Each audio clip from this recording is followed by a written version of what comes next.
Cette vallée appartient à un monde disparu, à une époque oubliée. Ici, à la frontière du Pays de Galles, se trouve une ferme étonnante. Une ferme figée dans le temps, entièrement restaurée dans son état d'origine, datant du règne de Jacques Ier, en l'an 1620. Un projet unique va se concrétiser. 5 spécialistes triés sur le volet vont diriger cette ferme, comme elle l'aurait été il y a 400 ans. Sans aucune des commodités modernes, ils vont s'efforcer de l'exploiter pendant une année complète. Au cours des 12 épisodes de la série, nous suivrons notre équipe à travers les mois et les saisons, de la chaleur de l'été aux profondeurs obscures de l'hiver, alors qu'ils remontent le temps afin de redécouvrir un mode de vie appartenant à un âge révolu.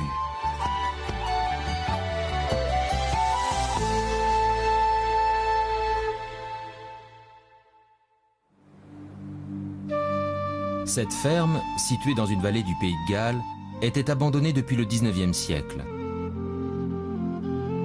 Plus de 150 ans plus tard, un projet lui a redonné vie et au cours des 17 dernières années, les fondations du bâtiment du XVIIe siècle ont été reconstruites. Bien que le site soit habitable, il reste beaucoup à faire pour que la ferme puisse être pleinement opérationnelle. Notre équipe va relever le défi et bien que la réglementation actuelle sur la santé et la sécurité défende qu'on s'établisse ici de manière permanente, elle y travaillera quotidiennement. Ils porteront des vêtements d'époque, ils cuisineront et mangeront la nourriture de l'époque, ils passeront de la théorie à la pratique, faisant tout à la main, n'utilisant que les outils et les matériaux disponibles en 1620. Une petite ferme à flanc de colline comme celle-ci aurait été tenue par un fermier, sa femme et ses enfants, aidés par quelques serviteurs et manouvriers. Stuart Peachey, historien spécialisé dans les pratiques alimentaires et agricoles de l'époque, marche sur leurs traces. Il est associé de près à la reconstruction du site depuis le début. Théoriquement, nous savons ce que nous allons faire pendant les 12 prochains mois, mais nombre de ces méthodes n'ont pas été utilisées en Grande-Bretagne depuis des centaines d'années. C'est également la première fois qu'une équipe complète va exploiter la ferme pendant un an avec les techniques d'antan. Nous avons donc beaucoup à découvrir. Cela va-t-il marcher ou non? 4 autres experts ont été recrutés pour épauler Stuart.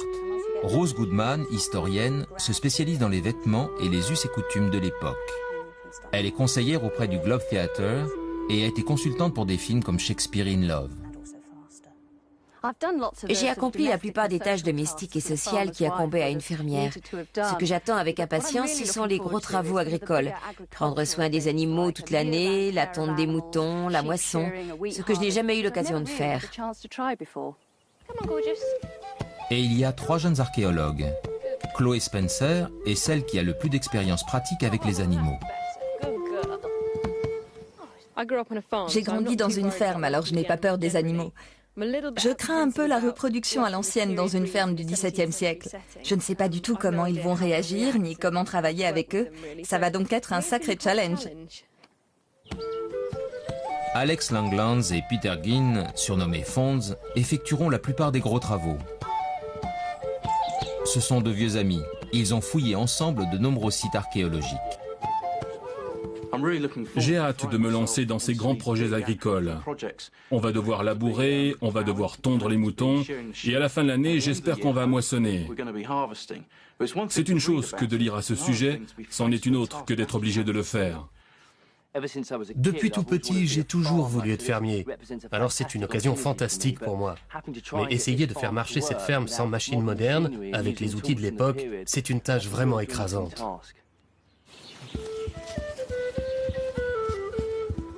Nous sommes en septembre, et après quelques jours d'installation, il est temps pour l'équipe de se mettre au travail. C'est le mois qui ouvre le calendrier agricole. Il faut labourer d'urgence. Ils doivent semer du blé s'ils veulent avoir quelque chose à moissonner l'été prochain.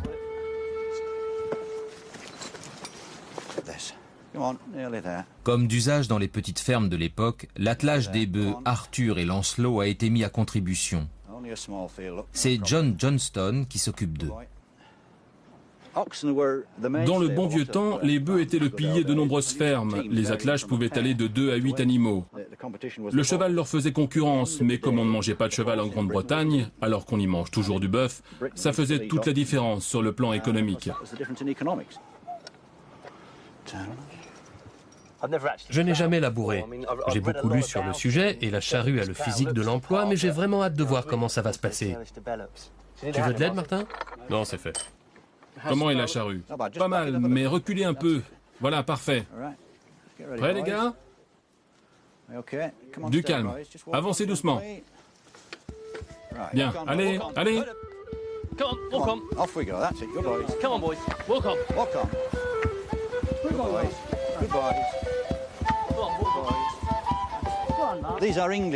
Ce sont des bœufs anglais à longue corne, et ces deux-là, comme vous le voyez, pèsent à peu près 1 tonne chacun. Ils sont beaucoup trop gros. Mais on ne les laissait pas trop maigrir parce qu'on avait besoin de leur viande. Arthur et Lancelot ont environ 12 ans et demi. Théoriquement, ils devraient travailler jusqu'à 15 ans. Ça va être un peu rocailleux, les gars. En avant! Ce genre de charrue n'a probablement pas été utilisé depuis le XVIIe siècle. Mais grâce à des croquis de l'époque et aux instructions, nous avons pu reconstruire celle-ci. Un homme pouvait labourer 1 harpon par jour. Mais comme nous avons un demi-harpon à préparer, nous devrions avoir fini à l'heure du déjeuner.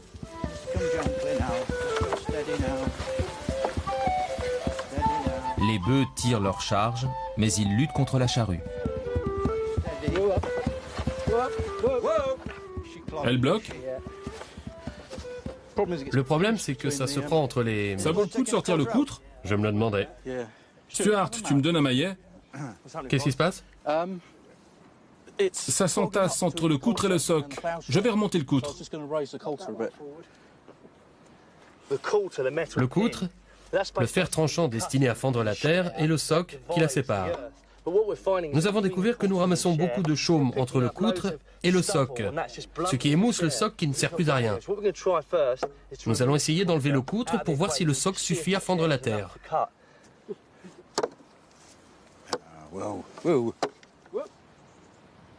Dans la cuisine, Ruth et Chloé doivent maîtriser l'une des tâches essentielles de la fermière du XVIIe siècle, la cuisson du pain. La première étape consiste à allumer le four. Comme la plupart des fours à pain d'il y a 400 ans, on fait un feu à l'intérieur. En brûlant, il chauffe les pierres ou les briques tout autour. On peut alors l'éteindre, et ce sont les pierres chaudes qui font la cuisson. Ces brindilles sont tellement minces qu'elles ne servent à rien. Elles sont souples et on a du mal à les faire rentrer dans le four.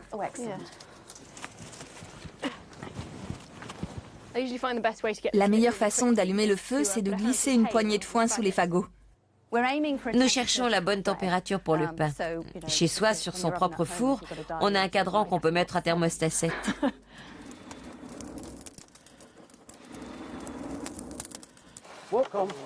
Voilà le travail. Excellent. Brave bête, brave bête.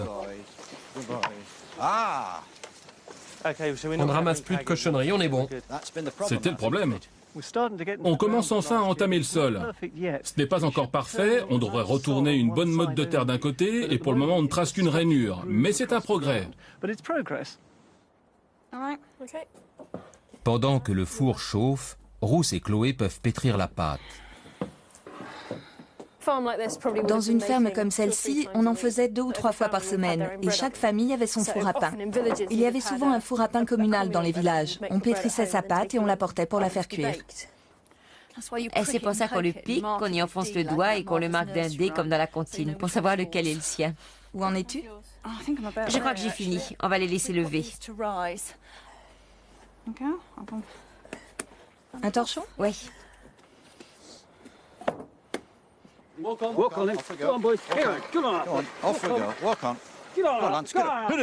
Le labourage avance plus lentement que prévu. À ce rythme, ils n'auront sûrement pas fini pour le déjeuner. Ils pourraient même avoir du mal à terminer avant la nuit.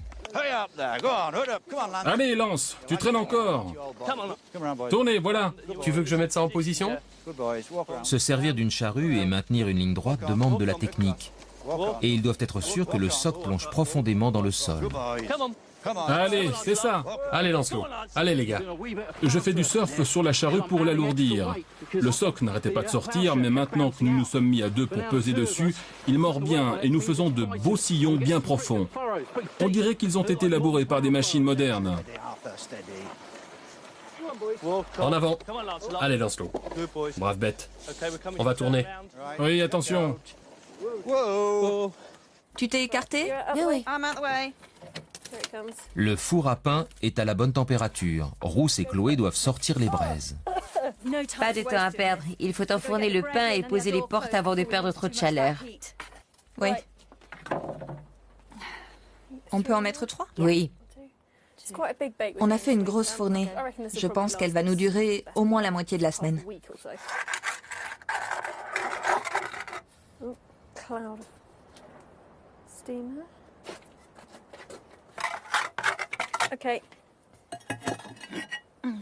Bien. Dès que le pain est dedans, on pose les portes, puis on les scelle avec une pâte de farine et d'eau. Comparé à un four moderne, ça prend beaucoup de temps et de travail.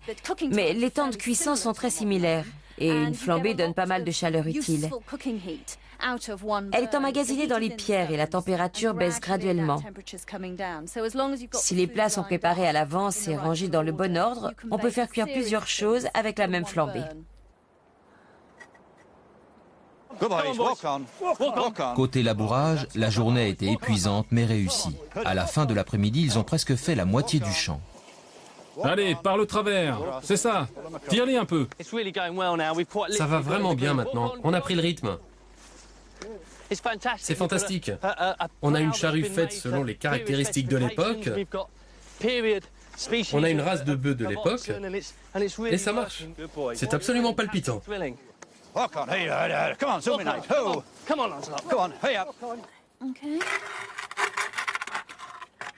Voyons si c'est cuit. Parfait. On tape en dessous. Il sonne bien. Bien sûr, il y a un peu de cendre et de charbon sous ces miches parce que nous ne voulions pas perdre trop de temps à nettoyer le four, ce serait ridicule.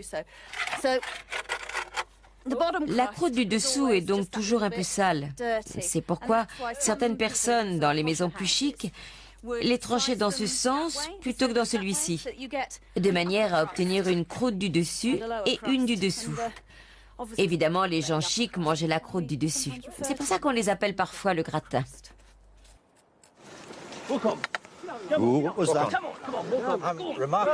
Je suis vraiment impressionné par leur performance dans ces conditions des années 1600. Dès que nous avons su manier la charrue correctement, les bêtes se sont mises au boulot et elles s'en sortent très bien. Ça devait être très dur. Remarquez, on n'en a pas fait beaucoup, mais on est tout en sueur, y compris les bœufs. Mais ils semblent aimer le joug. Une fois que le soc a été bien enfoncé, ils en tiraient, c'est comme instinctif chez eux. Je suis agréablement surpris. Après 8 heures de labeur, l'attelage est sur le point de finir le champ. Ça a été pénible mais gratifiant, même s'ils ont labouré moitié moins vite qu'au XVIIe siècle.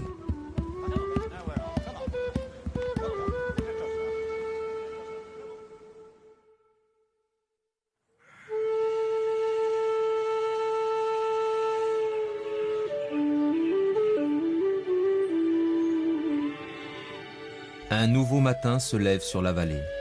Pour chacun, c'est l'heure de revêtir son costume d'époque. Pour Rousse, cela signifie qu'elle doit se battre avec son corset. Ah, quelle histoire! Celui-ci est renforcé avec du bois au milieu. Cette partie-là. Ça doit ressembler à une règle en bois. Tout le reste est renforcé par des baleines en osier. Elles étaient parfois amovibles et gravées de sortes de messages d'amour parce qu'elles sont près du cœur. Une amoureuse pouvait en faire cadeau. Il y en a une très jolie qui a survécu et sur laquelle est écrit « À ma chère sœur, et ne me cassez pas ». Comme les laboureurs de l'époque, Alex et Fonz sont équipés de hauts de chausse en laine. Nous commençons à nous habituer aux hauts de chausse. Franchement, je trouve que les miens sont un peu chauds. Ils sont en laine et doublés de toile. Et par ce chaud mois de septembre, ça transpire un peu là-dedans. C'est bizarre de porter tout le temps des demi-pantalons, mais s'ils étaient longs, comme on lave rarement la laine, ils seraient couverts de crasse. Oui, ça a ses avantages. C'est plus facile de laver des bas et des souliers, on les enlève et hop, c'est fait.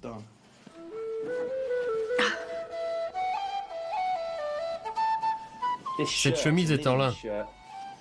Elle est immense. C'est le bandeau.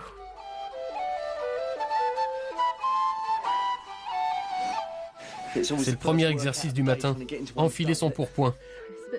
C'est toute une histoire de s'habiller. Mais je suis prête.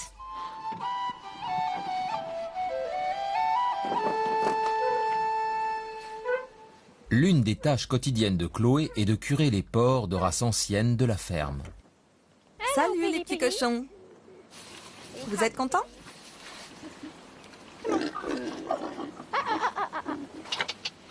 Allez, allez, poussez-vous. Nos cochons sont de race Tamworth, un croisement de porcs sauvages. C'est ce qu'il y a de plus proche d'un porc du XVIIe siècle. Ils diffèrent des cochons modernes par leur couleur plus sombre, ce riche brun foncé, et leurs poils sont rêches. Les races modernes sont presque chauves et roses. Elles attrapent facilement des coups de soleil. Mais ceux-là, ils ont l'habitude de sortir tout le temps. J'apprends à les curer. C'est nouveau pour moi. Je ne m'étais jamais occupée d'animaux qui sentent aussi mauvais. Mais c'est drôle ce que disent les gens. Les cochons ne dorment pas dans leur fange. Ils ont laissé tout le purin et les ordures devant, et là où ils sont couchés au fond de la porcherie, c'est encore tout propre.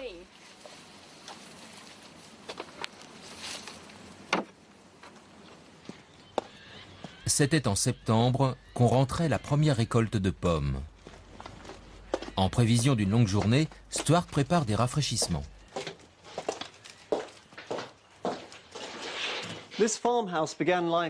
Cette ferme était à l'origine une longère médiévale. Le bétail était de ce côté et les habitants vivaient avec eux, joue contre bajoux, de ce côté. Comme beaucoup de fermes anglaises, elle a été modernisée à la fin de l'époque Tudor. De l'étable, on a fait une grange, ainsi on n'avait plus à supporter la puanteur des excréments quand on se tenait dans les quartiers d'habitation. Le cœur de la ferme était la salle, elle-même centrée autour de la grande cheminée. Ici, les femmes cuisinaient, les hommes les rejoignaient pour le souper et tous s'asseyaient autour du foyer pour discuter tout en buvant de la bière forte à la tombée du jour. C'était véritablement la pièce à vivre où se déroulaient toutes les activités domestiques et sociales.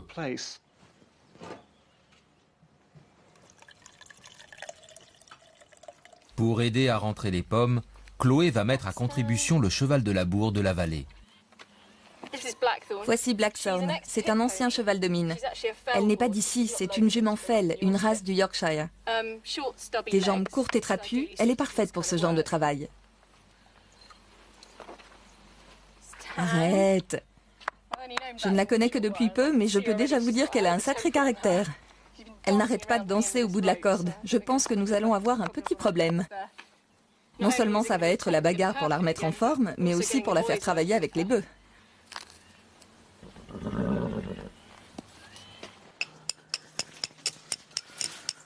C'est mon tour d'allumer les feux ce matin.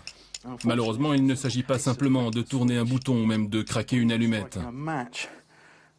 Au XVIIe siècle, on utilisait une pierre et un fusil.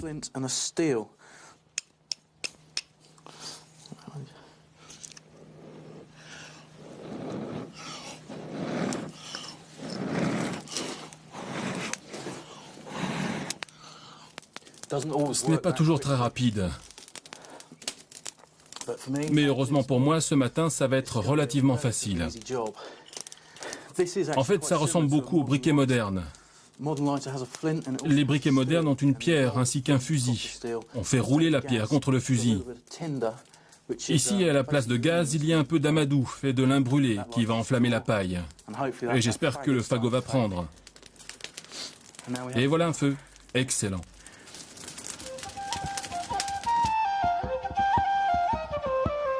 L'automne était le temps de la rentrée des récoltes, comme celle des pommes.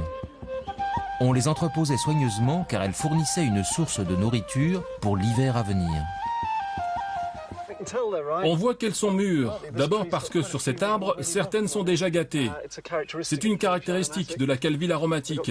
Il y a pas mal de fruits tombés à terre. Si on mord dedans, on voit que les pépins sont bien noirs. C'est un autre signe qu'elles sont mûres et prêtes à être cueillies. Elles sont délicieuses.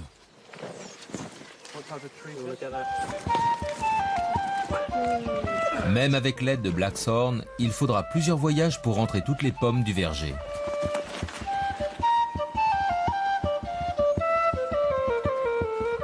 Certaines choses ne changent jamais. Il y a 400 ans, la fin d'une longue journée était l'occasion de se détendre autour de quelques bières. C'était fatigant, mais pas autant que je le pensais. En fait, une fois qu'on est habitué, ça devient automatique. En tout cas, j'ai noté que j'étais en meilleure forme. Quand on travaille dehors toute la journée, on se dit « il faut que j'arrive là-bas avant ce soir ». Et ça vous redonne des forces. Je ne sais pas si c'est cette expérience ou s'il ressentait la même chose dans le temps, mais moi, je prends mon pied. Pour moi, la plus grande surprise, c'est la facilité avec laquelle on s'est immergé dans cette vie. Ça devient une seconde nature. On oublie complètement les choses comme la télé, la circulation aux heures de pointe, tous ces aspects pénibles de la vie moderne. Où tu en es? Moi, je suis à sec. Moi aussi.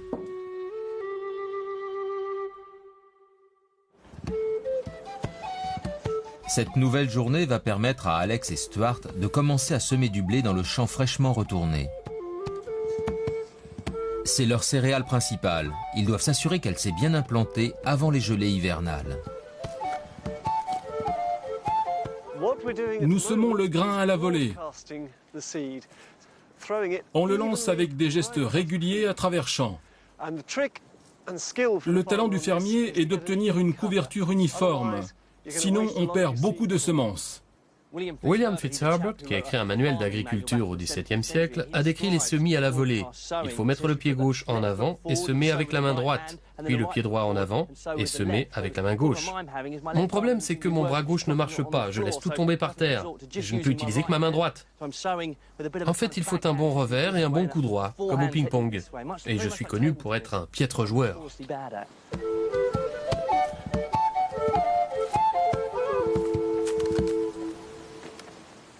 En septembre, le pigeon était un mets courant à la ferme. Plutôt que de laisser les oiseaux se régaler dans les champs fraîchement semés, les fermiers les mangeaient. Malheureusement, ils ne sont pas prêts à cuire. Je dois les plumer et les vider. C'est très facile. Les plumes se détachent toutes seules. Cela fait seulement 3 semaines que je suis ici et j'ai déjà une bonne idée de ce que devait être la vie au XVIIe siècle. On ne peut pas rentrer des champs et flanquer simplement quelque chose au four. Il faut plumer les oiseaux, il faut pétrir et cuire le pain. Tout prend beaucoup de temps.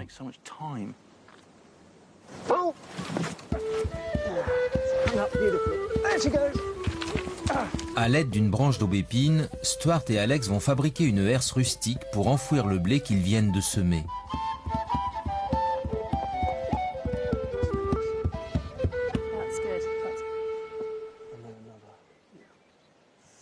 Ça a l'air bien. L'heure de vérité. Prêt? Pour s'assurer que les épines d'aubépine raclent bien les sillons, une bûche est attachée derrière pour faire poids. C'est le premier test décisif pour Blackthorn. Quelle brave jument. Tu sais ce que tu fais, hein? Allez, avance. Septembre est un grand mois pour la nourriture. Il y a plein de choses. Aujourd'hui, nous allons faire des beignets aux pommes avec les pommes du verger. Il y a 400 ans, les potagers des fermes regorgeaient de produits à cette époque de l'année. Après des heures de préparation, les pigeons de Fonds sont enfin prêts pour le pot.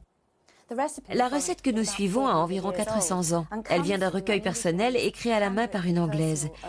Curieusement, il est arrivé en possession de la famille Washington. Il a appartenu à la femme de George Washington.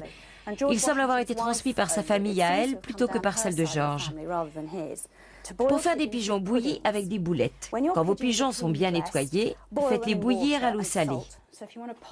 Tu peux les mettre, Fonds? Et ajouter quelques pincées de sel. Ensuite, ça dit, pour les boulettes, prenez de la chapelure, un peu de farine, 3 ou 4 œufs et un peu de crème. Prenez de la moelle et ou de la graisse de bœuf. Je crois que je vais mettre du beurre à la place. Du massis, de la muscade et de la cannelle dans un sachet. Qu'est-ce que tu es fort. Tiens, Fonz. Merci. Avant de venir à la ferme, je pensais que la nourriture du XVIIe siècle serait fade. Des carottes à l'eau, de la cervelle, des ragoûts de navets, mais j'ai été agréablement surpris. La cuisine est fantastique. D'après la recette, les boulettes doivent être enveloppées dans un linge, noué individuellement, puis bouillies sur le feu.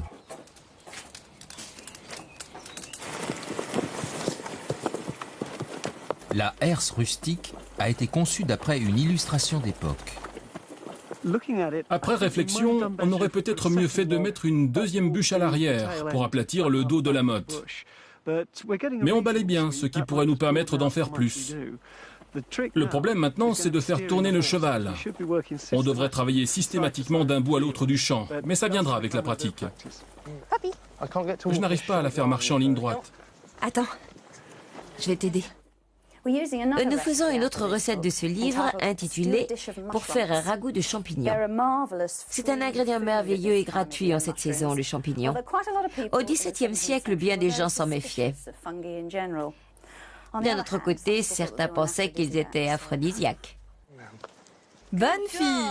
Au bout de 2 heures, il commence à maîtriser le hersage. Il faut faire vite pour empêcher les oiseaux de picorer les graines. Passe ton coude derrière son épaule et continue à mener. Elle a besoin de ça pour prendre le rythme. Je n'ai aucune expérience là-dedans. Je dois faire mon apprentissage à toute vitesse. Mais ça a l'air de bien se passer, ça ne la dérange pas.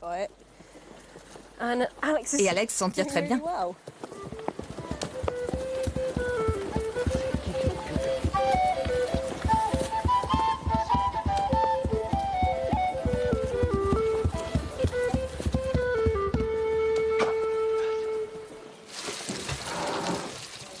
À l'intérieur, le souper est presque prêt. Les beignets aux pommes grésillent gentiment. Bonsoir. Bonsoir. À la ferme, le mois s'est bien passé. Ils ont surmonté les premières épreuves sérieuses. Labourer, semer et herser. Comment je m'en sors avec le cheval? Ça commence à rentrer? Ça commence à rentrer? Oui. Il te reste 11 mois pour me perfectionner. Oh, voilà les oiseaux de Fonz. Super. Attention, ça coule. Tu as la place? À peine. Oh, regardez ça. À l'époque, il manquait une chose sur les tables de ferme, la fourchette. Elles étaient nouvelles en Grande-Bretagne. Importées d'Italie, seule la noblesse s'en servait. Les gens du commun devaient se débrouiller avec des couteaux, des cuillères et leurs mains. Allons-y. Regardez-moi ça. Apportez vos assiettes. Ce pigeon est fantastique. Le temps a filé. Je me suis glissé assez facilement dans mon rôle. Mais il ne faut pas que je parle trop vite, il reste encore l'hiver. Peut-être que tu parles pour toi. 1 an aura passé avant que Stuart, Ruth, Alex, Chloé et Fonz découvrent si leur moisson a donné. Entre-temps, ils ne chômeront pas. La prochaine fois, nous serons en octobre dans la vallée. Il sera temps de mener les cochons dans les bois.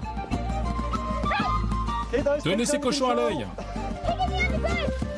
Il faudra rentrer et entreposer les poires. Et il y aura une étable à bâtir.